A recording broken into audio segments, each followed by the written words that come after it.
সবচেয়ে কষ্টটা কোথায় জানো? যখন কেউ আর তোমার জন্য অপেক্ষা করে না। আগে একটা মেসেজ দেরি হলে চিন্তা করতো, এখন দিন চলে যায়, কেউ খোঁজও নেয় না। হয়তো আমি বদলাইনি, শুধু তার প্রয়োজনটাই শেষ হয়ে গেছে।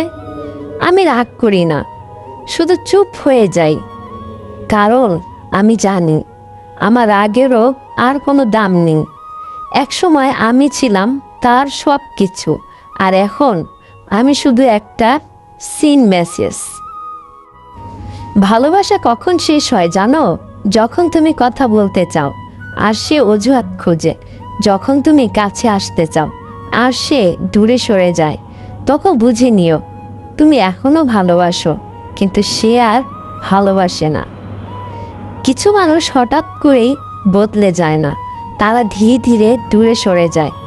একদিন দেখবে যে মানুষটা ছাড়া তুমি থাকতে পারতে না, সেই তোমাকে ছাড়া ভালো আছে, আর তুমি তার স্মৃতি নিয়েই বেঁচে আছো।